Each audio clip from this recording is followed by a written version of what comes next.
Jimmy, what does that award mean to you? Getting lineman of the week. It's pretty cool. I'm happy that Mike got it last week. Mike could have definitely got it. Mike should have gotten it this week, honestly. It's cool. It's nice. Shows the O-line's doing well.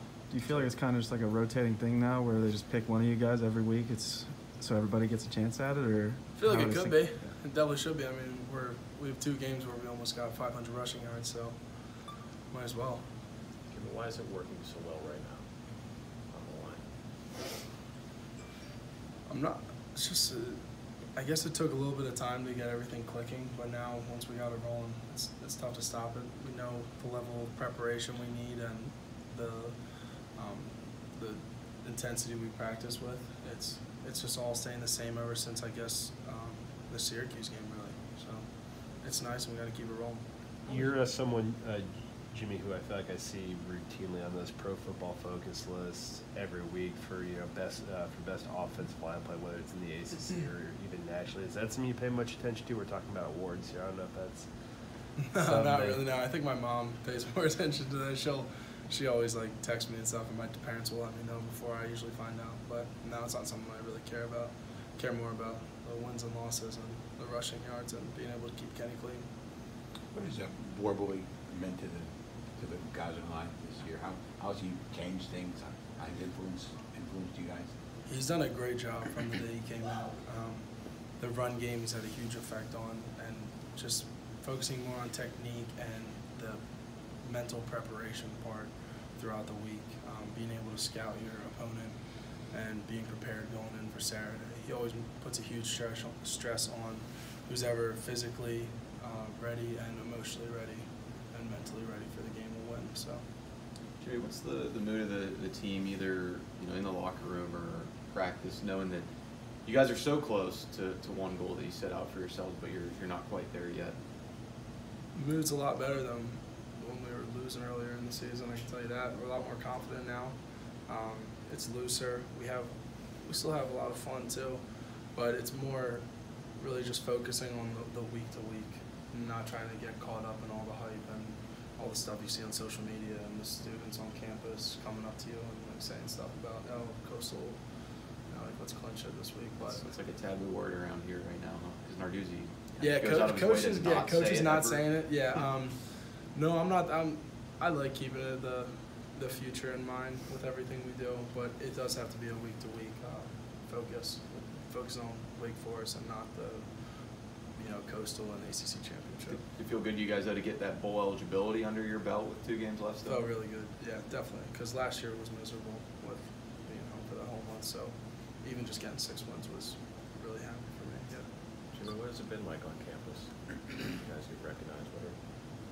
It's been cool. Yeah, it's been nice. Seems like the students are a lot happier now. We got more wins than last year, obviously, but they come up to you every once in a while. I have a lot of friends who are fans, which is nice. I figure things are probably a little bit different when you're an offensive lineman, but when things are going poorly, obviously students come up to you when things are going well. When they're going poorly, does anyone have the gall to kind of come up to you guys? Yeah, I've had a couple kids who come up to me and just like that.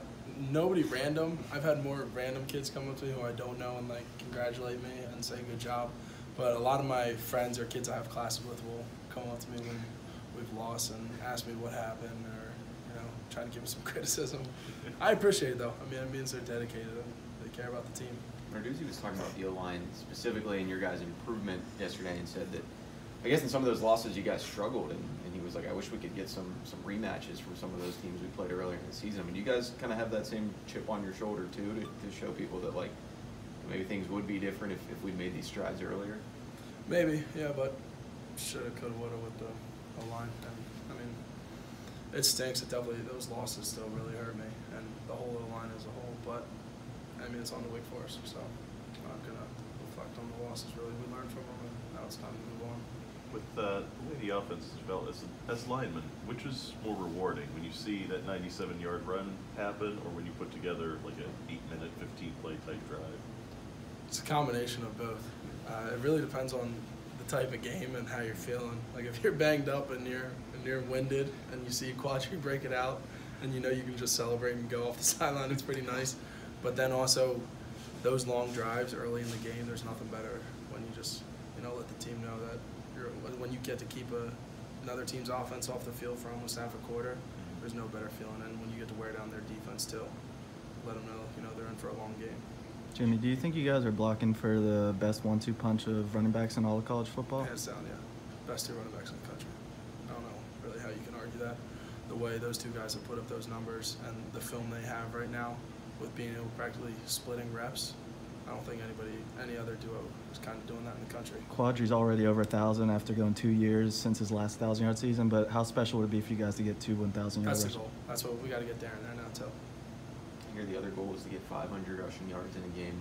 Just short of that Saturday, and like Narduzzi was saying, there's some sort of road trip reward in that for you guys, maybe, if you do it. Yeah, if we get 500, Coach Narduzzi would put the O-line and the starting 5 and Bryce Hargrove in apparently like the presidential suite or whatever, the nicest suite in the hotel we stay in, so we all stay together. Is that out of his pocket?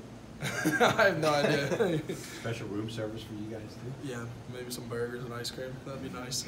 So when you guys took a knee at the end of the last game, did you guys see that as sort of been like an intentional sabotage? Like, there was an argument on the sideline. yards. Yeah, there was a friendly argument with Coach Narduzzi. Stefano and I went up to him, and yeah, we were talking to him. We were upset that they took us out. He's cheap. And exactly, yeah. What would 5 or I guess 6 O linemen do in a hotel suite on the road before a game? Good. We'd have a really good chop sesh. We chop it up a lot. We have some good conversations. And we also play this one game too after dinner, where it's like you have 3 poses, and you can't do one person's up, and you can't do the same pose as the other person. And those get intense. What's that game called? I feel like I've heard of that. It's just like you go wah, wah. And It's like a memory game? Sort of? Yeah, it's a reaction game kind of. So like if you're up and you do this pose, nobody else can do that pose. And if you do, then you're out until the last minute standing. So Stefano brought that here from Kent, and we played that every game in the hotel. Sounds fun. It's very fun. So what are the chop sessions like? Jay, you don't know what chopping it up is? That's just guys hanging out talking. It's like conversation. Chop set, yeah. So the round table in the cafeteria, that's the chop sesh table. Well, that's my question though. What do you talk about? Anything you want to talk about. So whoever brings up the topic of discussion of the day, and then we just talk for. What's today's topic? What are we talking about this morning? Jeez, I don't know. But if you want to come to lunch, we're about to have a chop session in about 15 minutes. Stefano and I are always there usually, and Kenny is a part of the chop session. On the road, the night before a game, you probably don't really want to talk about football that much, right? Probably. Yeah, that's like the last thing we talk about usually. Yeah, the night before is when we hang out and just joke around, and then the morning of is when we get into the game mode. Who do you room with on the road? Big man right back there, Carson Manlin. Oh, Yeah, cool. he's a good roommate. Yeah. Yeah. We couldn't really say anything else right now, so. Yeah, I'm just You guys are back on the road. Wake's had a couple of decent wins, including NC State. What do you notice about them when you guys are watching film? They have. First thing that sticks out is number 93 is a really good player. The nose tackle who I'm be going against all day. They play really hard. You can tell that in NC State. I know they lost their coordinator early or halfway through the season after the Notre Dame game, but they play hard. They play sound defense, and we're gonna have a hard time with them. I think they play a tough game. What makes their nose such a tough assignment? He's disruptive. He gets his hands on you fast, and if his first move doesn't work, he just goes. It looks like he goes to the bull rush, and he gets penetration almost every play. I was watching like Clemson, Florida State, NC State. He was wreaking havoc for a lot of those centers. Is there another front you played earlier in the year that they're similar to? Like schematic wise? Yeah.